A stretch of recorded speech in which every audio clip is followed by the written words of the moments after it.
Bueno, pues la última vez, hace un par de semanas, que hablé sobre el capítulo 14 de Primera de Corintios. Y bueno, quería terminar porque no acabé el tema y quedaron algunas cosas por decir. Pero como recordaréis, pues dice Efesios 2:20 que somos edificados sobre el fundamento de los apóstoles y de los profetas, siendo Jesucristo la piedra angular, la piedra fundamental, ¿no? Y entonces todos los profetas, todo el Antiguo Testamento, todos los profetas profetizaron acerca de Cristo, ¿no? Ese era el mensaje central de ellos, ¿no? Profetizaron su nacimiento, profetizaron su muerte, profetizaron. Hubieron casi 300 y pico de profecías acerca de Cristo, ¿no?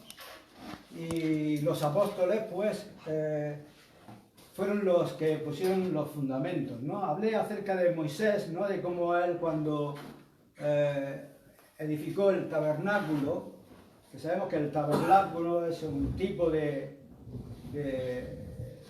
la iglesia, ¿no? Es un tipo de templo, incluso estaba leyendo hoy un tipo del ser humano, ¿no? El ser humano se puede hacer un paralelo con el tabernáculo en cuanto al atrio y el lugar santo y el santísimo, ¿no? El cuerpo, alma y espíritu, pero el verdadero tabernáculo es Cristo, ¿no? Y entonces a Moisés se le fue dado el diseño y él no tenía que hacer sino seguir las instrucciones que se le daban, y vimos que fue el pueblo quien, por medio de las ofrendas, hizo posible que ese tabernáculo se hiciera, ¿no? Aparte de que Dios dio sabiduría a unas personas, ¿no? Para que pudieran diseñarlo todo, ¿no? Pero básicamente la materia prima fue de todos aquellos que le dieron ofrendas como oro, plata y piedras preciosas, que luego pues yo lo llevé a Primera de Corintios, donde Pablo, cuando dijo que yo puse el fundamento, otro edifica encima, que si edificare oro y plata y piedras preciosas, y ahí estaba hablando acerca de que la iglesia realmente es la que ha recibido gracia de Dios, ha recibido dones de Dios y que sirven para la edificación del cuerpo, ¿no? Hice ese paralelo, ¿no? Entonces, es importante esto porque, aunque vemos que en este capítulo 14 de 1 Corintios había desórdenes, pero no todo estaba mal, ¿no? El método de adoración que Pablo puso en esta congregación era de acuerdo a los mandamientos también del Señor, como leí en el versículo 37 de este mismo capítulo, ¿no? Entonces vemos que hay, quizás nosotros no somos conscientes, pero hay dos tipos de reuniones en la iglesia. Una es la reunión de 1 Corintios 14, donde cada miembro contribuye en esa reunión, y está también, pues hay no sé si es el capítulo 13 de Hechos de los Apóstoles, donde en la iglesia de Antioquía había entonces, dice, profetas y maestros, y estos ministraban. Hay dos tipos de reuniones. Y esto no lo digo yo solamente, lo dice también Juan Magní, por ejemplo, cuando escribió su libro La Iglesia Normal, habló acerca de estos dos tipos de reuniones, de que una eran las reuniones de la iglesia local y otra eran las reuniones de la obra, donde ministerios venían y ministraban, ¿no? Entonces es eso que es importante, ¿no? Porque vemos que Dios quiere edificar su iglesia por medio de ministerios, pero por medio también de todos los miembros de ella, ¿no? Porque a cada uno dice dice, como dijo Pedro, se le ha dado la gracia, o Pablo aquí dice la manifestación del Espíritu, a cada uno que según la gracia que ha recibido administre a los demás, ¿no?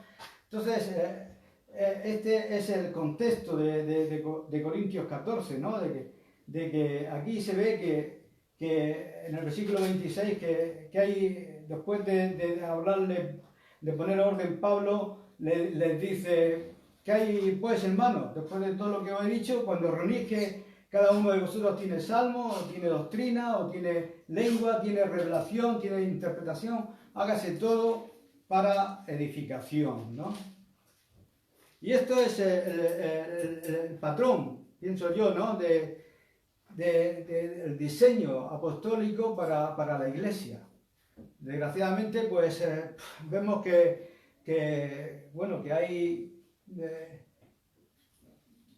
tantos desórdenes, no solamente en la Iglesia de Corinto, ¿no? En reuniones de hoy en día vemos desórdenes que no tienen nada que ver con los dones del Espíritu. Y hay manifestaciones, incluso yo me estoy refiriendo pues a manifestaciones de personas que tiemblan, que se ríen, que se caen, tantas cosas que no son para edificación ni tienen nada que ver con los dones del Espíritu. Pero esos desórdenes no son producidos porque no siguen el patrón, este diseño de 1 Corintios 14, donde las personas tienen que edificar, no tienen que simplemente llamar la atención, ¿no? O hacer cosas extravagantes, ¿no? Y hay una desviación de los principios, ¿no? Revelados, ¿no? En las Escrituras sobre reunirse, que nos hace pensar que las cosas van ahí alrededor, ¿no? En otros lugares pues hay mucho espectáculo, mucho entretenimiento, las personas se han vuelto pasivas, las personas no participan, no dan. Y como resultado no hay un crecimiento. No hay un crecimiento porque uno de los objetivos, pienso yo, del apóstol Pablo era que las personas al contribuir, al dar, pues pudieran crecer. Yo estaba pensando cuando estaba compartiendo Hugo y Derek, digo, mira, esto por lo menos aquí lo estamos haciendo bien en este respecto, porque desde que son muy pequeñitos ya están dando, ya están leyendo, ya están contribuyendo. Esto es lo que debería... Estas personas eran carnales, los corintios eran niños en Cristo, se les dice. Sin embargo, participaban, daban, ¿no? Muchas veces habían con desórdenes, pero ese era el fin. ¿Por qué? Porque luego habrá un crecimiento en la persona conforme van dando. Dad y se os dará. Si no das, no vas a recibir, no vas a crecer, no te vas a quedar estancado. Hay muchas personas que no dan nada y se quedan pasivas y solamente esperan de recibir. Pero este es el patrón, este es el diseño, y esto si no se hace, pues no hay crecimiento. Yo me he dado cuenta también de que las iglesias que más han crecido, por lo menos en nuestra localidad, han sido las iglesias que han creído en los carimbas. Veo las iglesias tradicionales y parece que cada vez van a menos. Pero sin embargo, la iglesia, con todos sus defectos, con todos sus errores, con todos sus vientos de doctrina, pero la iglesia carismática, eso es lo que más han crecido aquí en Cartagena.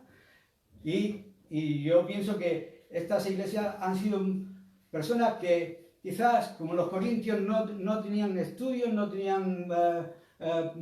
son personas de seminario, pero son personas que han querido compartir, que han querido contribuir, que han querido dar, que han habido reuniones de oración, reuniones libres, reuniones en las casas, y yo pienso que ha habido ahí más crecimiento en este aspecto que en otras congregaciones, ¿no? Y es porque el principio que se hace es el correcto, es el correcto. Entonces, y dice aquí, hablé acerca de seguir el amor, que hace mención a Corintios 13, de procurar los dones espirituales, que hace mención al capítulo 12, donde a cada uno se le ha dado la manifestación del Espíritu para provecho, y luego dice, pero sobre todo, que profeticéis. Y aquí ya entramos quizás en la, ¿cómo se dice?, la controversia, ¿no? Porque hay personas, o sea, están los dos, como hablé, que hay dos posturas, ¿no? Aquellos que creen que la profecía ha cesado y otros que no. Entonces aquí ya hay una controversia, pero ¿qué sentido tiene? Si yo uso el sentido común, digo, es que no tiene ningún sentido que el apóstol Pablo diga que sobre todo que profeticéis y ya no es posible hacerlo. Y he estado pensando sobre esto, ¿no? Y hay un texto que en Apocalipsis que le dice el ángel al apóstol Juan que el testimonio de Jesús es el espíritu de profecía, ¿no? Y qué importante eso, porque dar testimonio, el testimonio, los profetas, como he dicho en el Antiguo Pacto, dieron testimonio acerca de Cristo por medio del espíritu de profecía.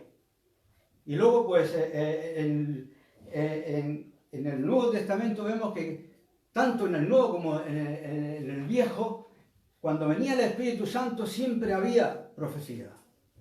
Siempre.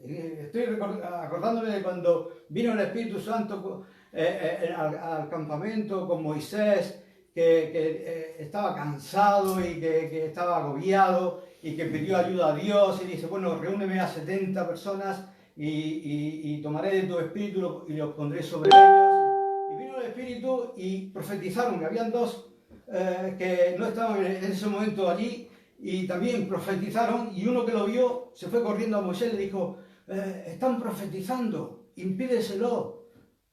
Y dice, ¿tienes tu celo por mí? Le dijo Moisés, ojalá que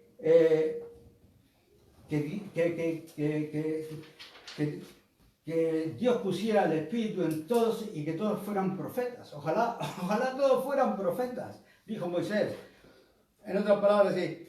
Y eso me habla a mí, ¿no?, de la importancia que tiene el poder profetizar. Porque vamos a hablar sobre lo que es profetizar, porque algunas personas, pues, de alguna manera, pues, lo tienen un poco, quizá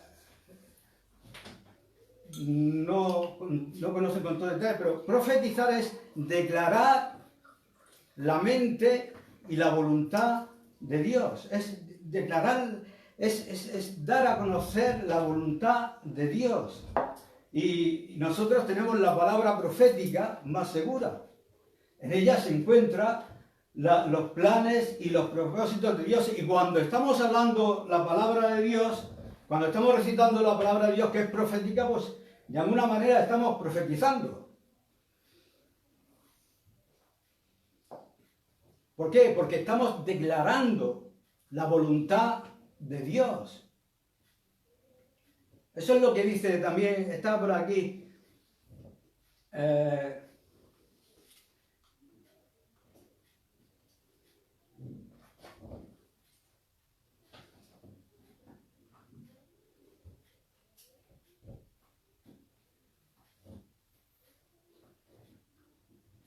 un comentario de Scofield, ¿no?, que decía esto, que en el Nuevo Testamento la profecía es simplemente anunciar la palabra y la voluntad de Dios, ¿no? Pero voy a hacer, también hay otros comentaristas y muy eminentes y muy de gran peso que hicieron un diccionario, el nuevo diccionario bíblico, ¿no? Y os voy a leer lo que dice acerca de la profecía, porque para que veáis que hay posturas diferentes, ¿no? Dice, la profecía en la era apostólica y en eras posteriores.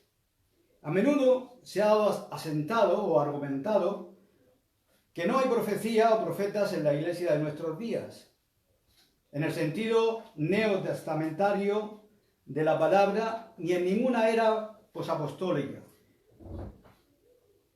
Y en segundo lugar, la formación de un canon completo o cerrado del Nuevo Testamento excluye la posibilidad de cualquier nueva revelación de la verdad divina. Eso está en Hebreos 1:2, da como cita. Otros han tratado a veces de identificar esta conclusión del canon del Nuevo Testamento con la época en la que la profecía dejará de existir de acuerdo a 1 Corintios 13:8. Pero esto significaría violentar el contexto que muestra claramente que dichos dones dejarán de ser cuando venga lo perfecto, que se define como cuando veremos cara a cara, es decir, después de esta vida y era.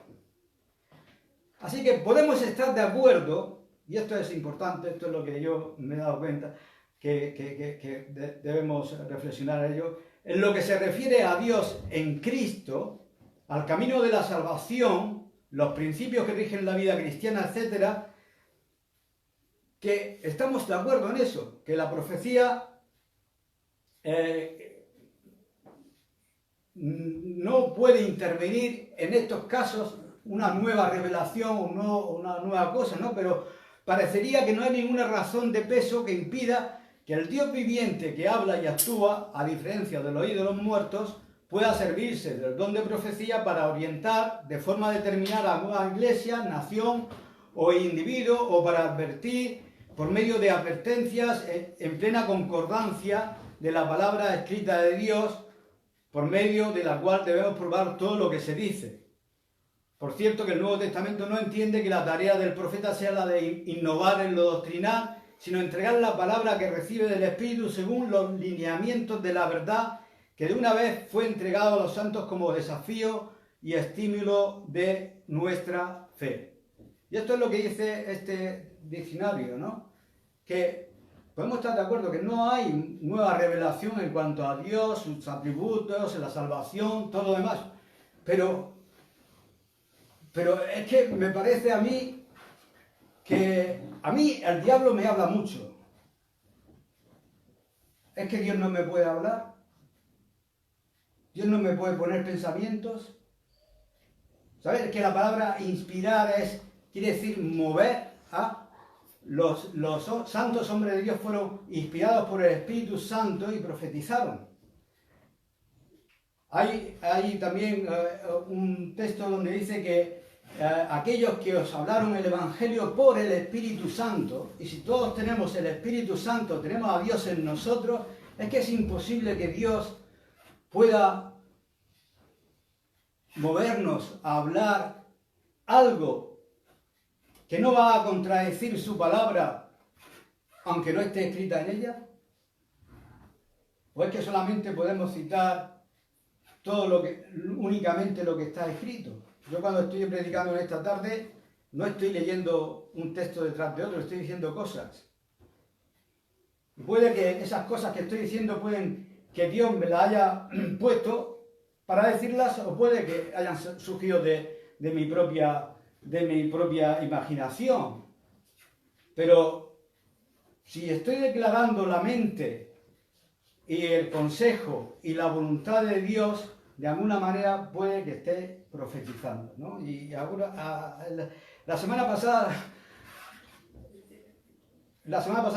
anterior, hace un par de semanas, cuando estaba hablando, yo me sentía de una manera que lo que compartí no lo estudié todo, no lo pensé todo, no lo razoné todo, no lo memoricé todo, pero me surgió así. Y yo creo que fue algo que Dios intervino ahí en mí para poder hablar con esa forma que hice, ¿no? Y esto es importante, ¿no? Porque aquí en este contexto la profecía parece ser parece usarse en el sentido amplio, ¿no? Que a menudo se emplea en el Nuevo Testamento, que es dar a conocer la voluntad divina. Así que profetizar es entender y proclamar la verdad acerca de Dios, especialmente frente a la ignorancia, a la oposición prevaleciente. Esto es también lo que se entiende por tener el testimonio de Jesús, que es ese espíritu de la profecía, ¿no? Así que por esa razón Pablo estaba diciéndole a estas personas que no solamente a los corintios, sino a los colosenses, les dijo que la palabra de Cristo more en abundancia en vosotros enseñándoos y exhortándoos los unos a los otros en toda sabiduría, cantando con gracia al Señor con salmos, con himnos y con cánticos espirituales. Entonces, esas personas, cuando recibían los consejos, cuando recibían pues todos los detalles acerca, porque no tenían el Evangelio todavía escrito, las epístolas no se habían hecho, pero sí estaban escuchando a los apóstoles, y estaban escuchando y de alguna manera pues tenían el conocimiento, y ese conocimiento, Pablo decía que esas palabras que abundaran en ellos, y que se exhortaran los unos a los otros en toda sabiduría. Y eso es, de una manera, es profetizar. Eso es profetizar, ¿no? Eso es de declarar la voluntad de Dios. Porque la profecía no es necesariamente ni primariamente predicción, es la declaración de la voluntad de Dios, tanto si es con referencia al pasado, como al presente o como al futuro, ¿no? Y este pasaje de 1 Corintios está tratando con los dones del Espíritu, que cada uno de los cuales es usado por medio de la inspiración divina. O sea, a cada uno, dice la palabra de Dios, que se le ha dado la manifestación del Espíritu. No la capacidad intelectual para poder hablar una cosa, sino la manifestación del Espíritu. Entonces, si hay realmente un don que está siendo operado por Dios, siendo usado por Dios, ese don está actuando de una manera profética. Y dice un comentarista que cada uno de esos dones, cuando es usado por medio de inspiración divina, surge espontáneamente desde el interior del espíritu de la persona, viniendo así directamente de Dios de una manera no premeditada, tanto en su concepción como en su ministración. Este ministerio es entendido tanto por el oyente como por el orador, pero aunque dado de una manera inteligible, no por ello surge del conocimiento del orador, aunque a veces mientras está recibiendo y ministrando, puede tomar, mezclar y usar de ese conocimiento que el orador tiene. En tales ocasiones, el orador es consciente de que el Espíritu está tomando del conocimiento que tiene almacenado en él y lo usa, pero es consciente de que no lo está haciendo él mismo por medio de usar sus capacidades intelectuales de selección.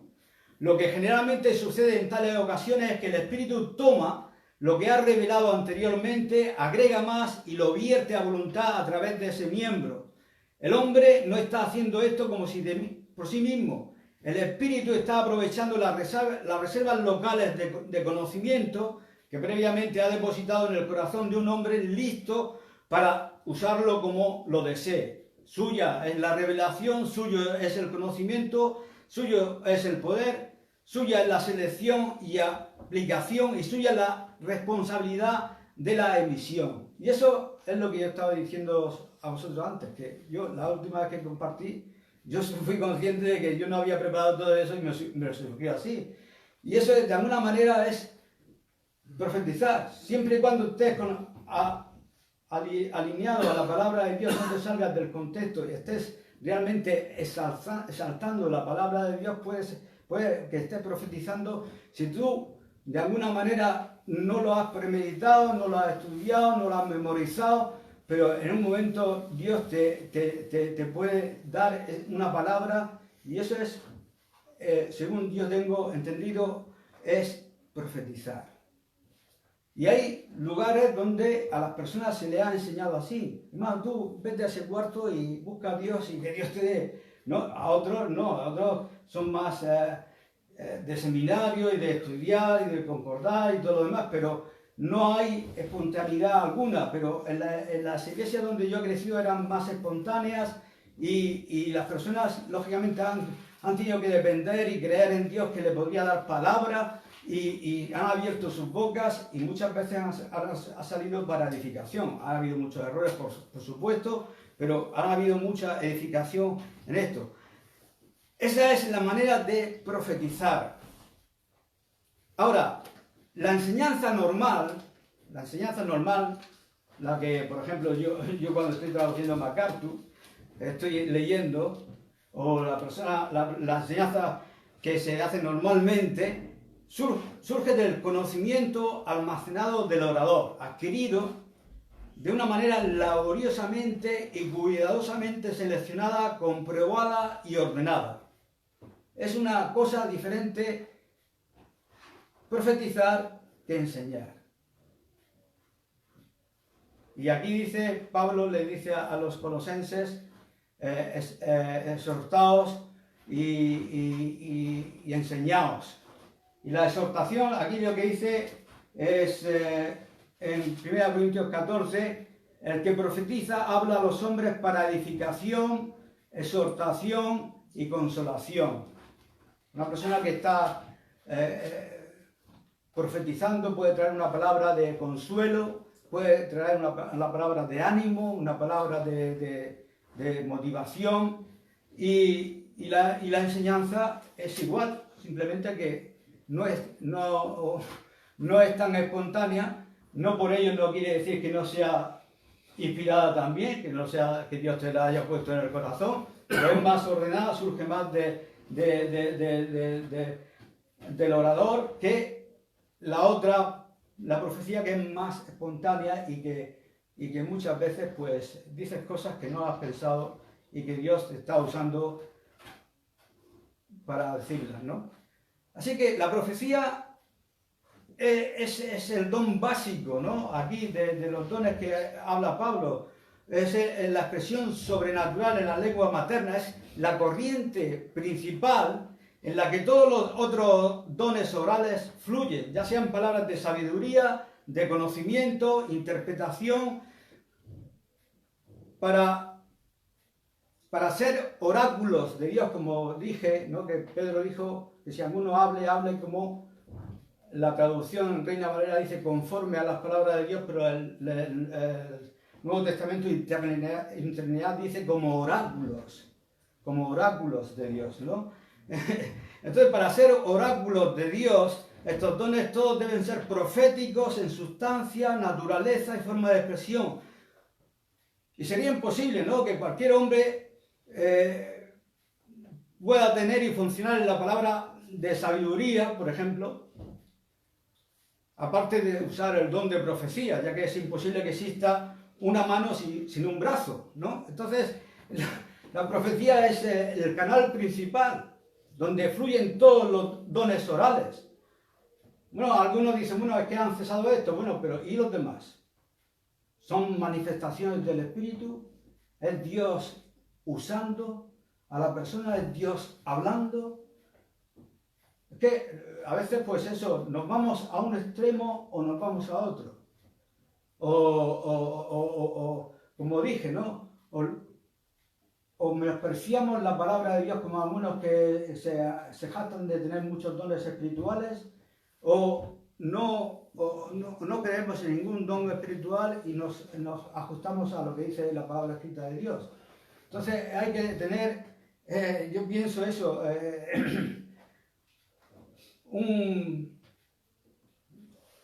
¿cómo se dice? Un equilibrio. Por eso aquí Pablo dice, todos pueden profetizar uno a uno.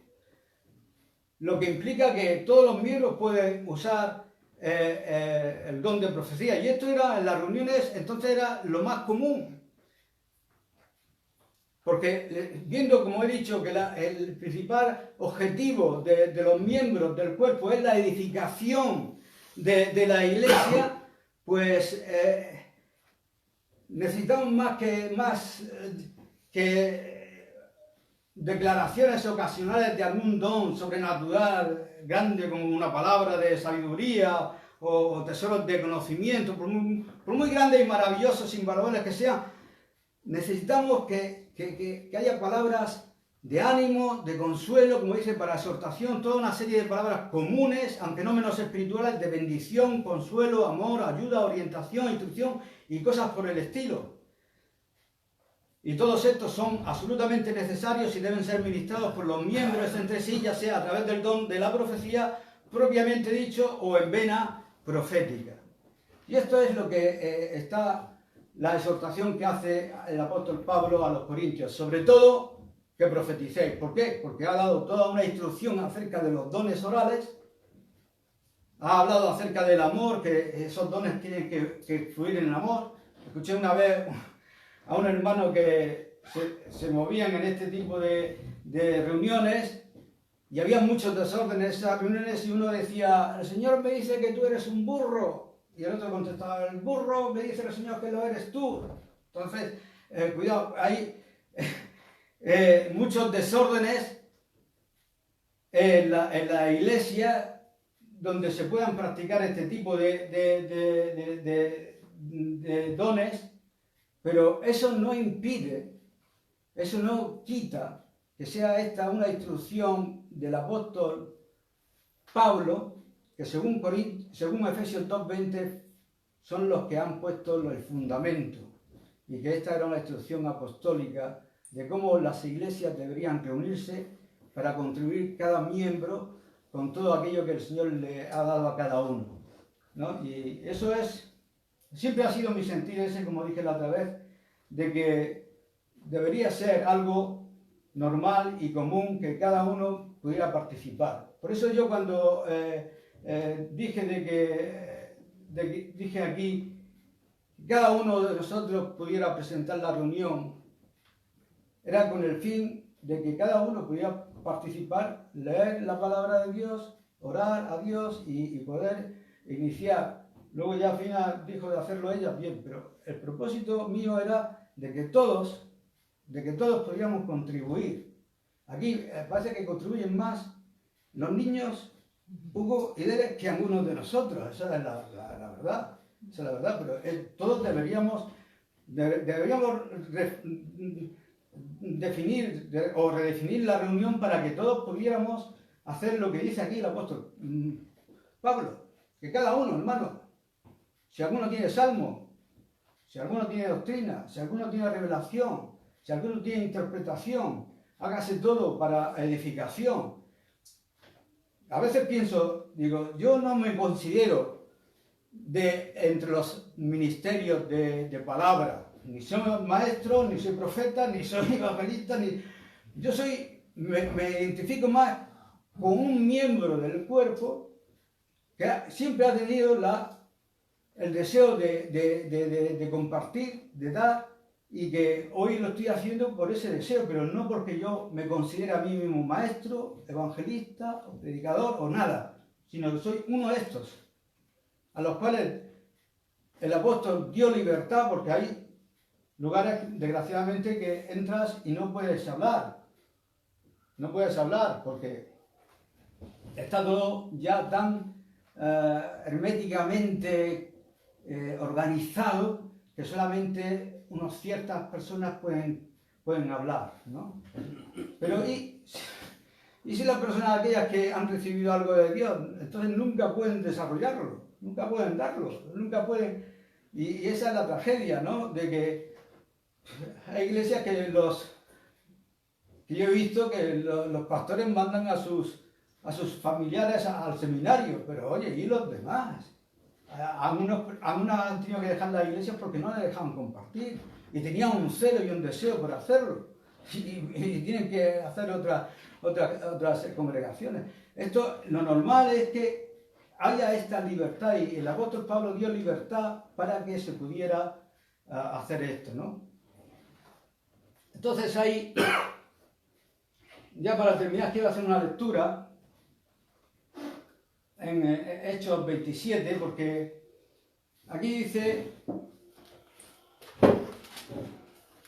que el que profetiza habla a los hombres para edificación, exhortación y consolación, ¿no? Y qué importante es esto, ¿no? La exhortación, ¿no?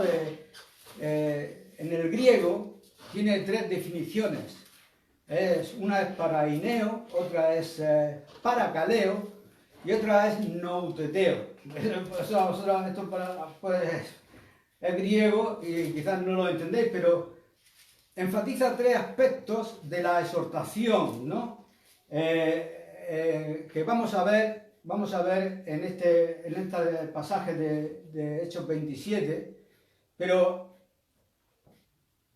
algunas personas confunden la exhortación con la reprensión y no tienen nada que ver en absoluto. Y hay muchas iglesias donde yo he estado que en vez de exhortar lo que hacen es reprender, corregir continuamente a la iglesia y venga a reprender y venga a acentuar el mal que están haciendo algunas personas y eso no es exhortar, eso es reprender y es una palabra diferente en el griego. Y alguien dijo que a veces las continuas reprensiones a la iglesia abaten el espíritu. En vez de animar a la iglesia, lo que hacen es abatirla. Y algunos pastores quizás no están hablando de una manera general, a lo mejor se esconde detrás del púlpito para poder corregir a alguien que no son capaces de hacerlo personalmente. No van a decirle, hablar cara a cara con esa persona y sueltan ahí su mensaje a toda la congregación y lo que hace es que abaten el espíritu de esa congregación. Pero la exhortación tiene esos tres aspectos. Le dijo Pablo a Timoteo, no reprendas al anciano. Hay personas que son más vulnerables y no puedes venir corrigiéndolas de una manera, reprendiéndolas, sino exhórtale, le dice, como a un padre, exhórtale como a un padre. A las jóvenes de esta manera y a lo tal. Y hay ciertas personas que te tienes que exhortar y la exhortación tiene que ver con, esa es la palabra paraineo, que tiene que ver con aconsejar, con hacer que de alguna manera la persona pueda seguir un curso de acción diferente, porque tú la estás convenciendo, es convencerla por medio de razonamientos, por medio de ruegos, por medio de... Esa es una parte de la exhortación, ¿no? Que vemos en que Pablo le dijo a Timoteo que hiciera con ciertas personas que eran vulnerables, como los ancianos, como las jovencitas, como las personas así. Pero en este pasaje voy a ver cómo realmente Pablo levantó el ánimo de estas personas que ya habían perdido toda esperanza de vida. Y vamos a leer en el capítulo 27.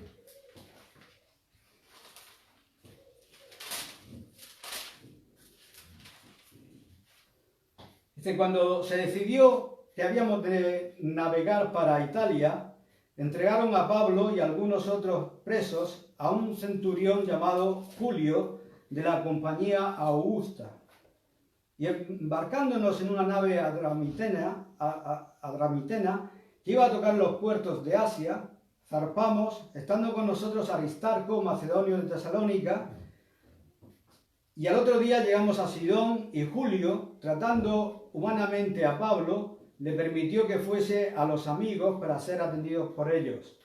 Y haciéndonos a la vela desde allí, navegamos a Sotavento de Chipre, porque los vientos eran contrarios. Y habiendo atravesado el mar frente a Cilicia y Panfilia, arribamos a Mira, ciudad de Licia. Y hallando allí el centurión una nave alejandrina que zarpaba para Italia, nos embarcó en ella. Y navegando muchos días despacio y llegando a duras penas frente a Nido, porque nos impedía el viento, navegamos a Sotavento de Creta frente a Salmón. Y costeándola con dificultad llegamos a un lugar que se llama Buenos Puertos, cerca del cual estaba la ciudad de Lasea. Y habiendo pasado mucho tiempo y siendo ya peligrosa la navegación por haber pasado ya el ayuno, Pablo les amonestaba, diciendo, varones, veo que la navegación va a ser con perjuicio y mucha pérdida, no solo del cargamento y de la nave, sino también de nuestras personas. Pero el centurión daba más crédito al piloto y al patrón de la nave que a lo que Pablo decía. Voy a pararme aquí porque aquí está la primera de estas definiciones que yo he dicho, donde dice, habiendo pasado ya el ayuno, Pablo les amonestaba. Y esta es una acepción o una definición de exhortar, es advertir. Pablo les advertía. Y esta es una de las formas de la exhortación, la amonestación, ¿no? Que es para que las personas se les advierta para que no sigan un curso de acción o eviten un peligro, o eviten de hacer esto, eviten de hacer lo otro. Y esto es parte de la predicación del Evangelio en cuanto a la exhortación, advertir de los peligros que hay si uno incumple la voluntad de Dios, ¿no? Las amonestaciones en la Iglesia Católica, por ejemplo, cuando se van a casar a alguien, se hacen las amonestaciones. ¿Por qué? Para advertir, si alguien sabe algo que pueda evitar esa boda, pues lo pueda decir. Eso es la amonestación. Y Pablo le amonestaba.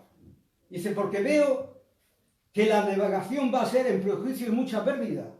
Ahora, yo me pregunto, ¿usted está pensando sobre esto? Pablo no era Pedro. Pedro era una persona que conocía los vientos, conocía a la hora de salir con un barco, conocía, pero Pablo no era de este tipo. ¿Y qué es lo que veía Pablo ahí? Pues un peligro, yo pienso que en la palabra vidente en el Antiguo Testamento tenían que ver con los profetas, que veían, tenían visiones, tenían cosas, y yo pienso que esto es algo espiritual que Pablo vio un peligro, no porque él conocía los vientos, ni porque él conocía eso, sino porque vio un peligro. Él estaba siendo llevado allí y vio un peligro que iban a perder pues la vida, ¿no? Y por eso les advirtió, les amonestó, ¿no? Pero como he dicho, aquí leía que el centurión daba más crédito al piloto y al patrón de la nave que a lo que Pablo decía. Pablo era el último mono, era el preso allí, no tenía nada que decir. Y siendo incómodo el puerto para invernar, la mayoría acordó zarpar también de allí por si pudiera arribar a Fenice, puerto de Creta, que mira al nordeste y sudeste, e invernar allí. Y soplando una brisa del sur, pareciéndoles que ya tenían lo que deseaban, levaron anclas e iban costeando Creta.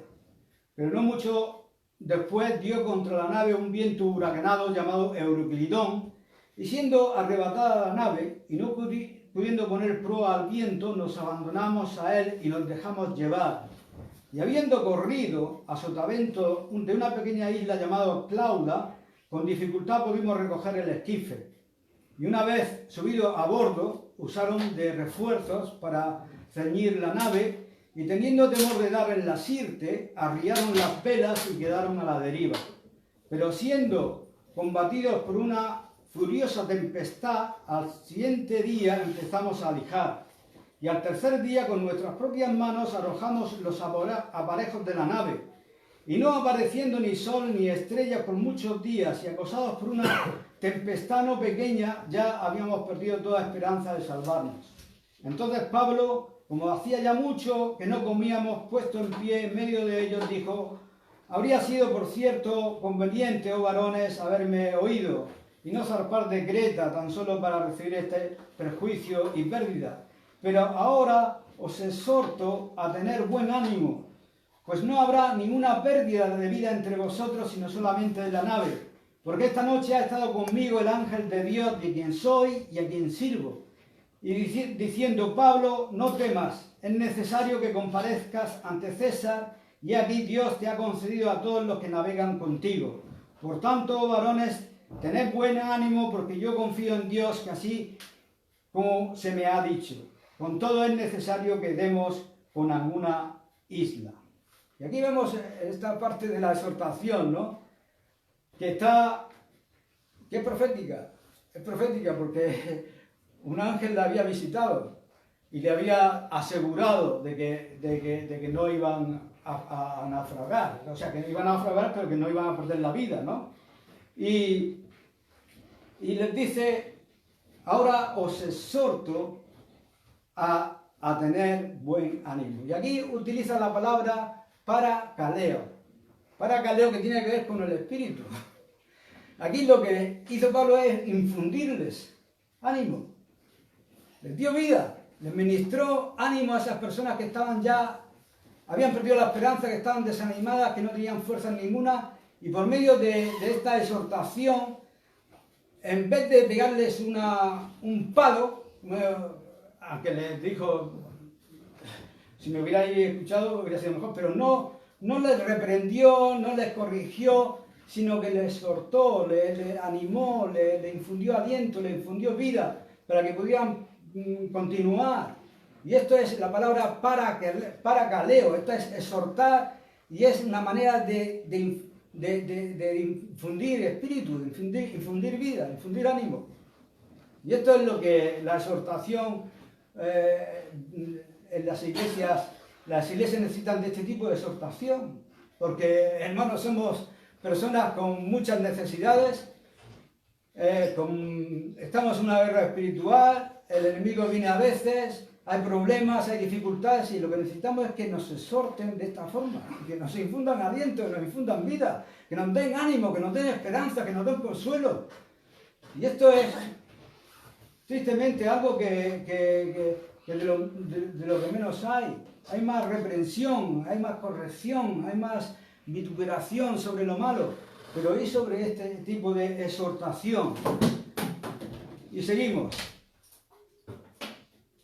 Venía la 14ª noche, siendo llevados a través del mar Adriático a medianoche, los marineros sospecharon que estaban cerca de tierra, y echando la sonda hallaron 20 brazas. Pasando un poco más adelante, volviendo a echar la sonda, hallaron 15 brazas. Y temiendo dar en escollo, se echaron 4 anclas por la popa y ansiaban que se hiciese de día. Entonces los marineros procuraban huir de la nave, echando el esquife al mar. Aparentaban como que querían largar las anclas de proa. Pero Pablo dijo al centurión y a los soldados: si estos no permanecen en la nave, vosotros no podéis salvaros. Entonces los soldados cortaron las amarras del esquife y lo dejaron perderse. Cuando comenzó a amanecer, Pablo exhortaba a todos a que comiesen, diciendo: este es el 14º día que veláis y permanecéis en ayunas sin comer nada, por tanto os ruego que comáis por vuestra salud, pues ni aun un cabello de la cabeza de ninguno de vosotros perecerá. Y habiendo dicho esto, tomó el pan y dio gracias a Dios en presencia de todos, y partiéndolo comenzó a comer. Entonces todos, teniendo ya mejor ánimo, comieron también, y éramos todas las personas en esa nave 276, y ya satisfechos aligeraron la nave y echando el trigo al mar. Aquí vemos como un hombre de Dios, usado por Dios de una manera profética, porque un ángel le habló, y por medio del Espíritu Santo, por medio de esta exhortación de ánimo, salvó esta situación. Salvó esta situación. Y todos, hermanos, yo estaba pensando que estamos en la misma nave, estamos en el mismo barco, y muchas veces vienen vientos de doctrina, vienen vientos y hay problemas y hay dificultades. Y lo que menos necesitamos es reprendernos y corregirnos, lo que necesitamos es exhortarnos de esta manera. Con ánimo, infundiendo ánimo, aliento, esperanza. Y esta es parte de lo que Pablo estaba diciendo. Por eso, sobre todo, que profeticéis, que consoléis, que exhortéis, que edifiquéis. Eso es lo que estaba diciendo Pablo a la iglesia de Corinto. Pero hacerlo de esta manera. Hacerlo que las personas puedan recibir consolación, que las personas puedan recibir ánimo, que puedan recibir aliento, que puedan recibir vida, que puedan recibir esperanza, que puedan recibir, y todo eso siempre en la voluntad de Dios, ¿no? Declarando la palabra y la voluntad de Dios, ¿no? Pablo fue usado por Dios en esta situación para salvar a todas estas personas.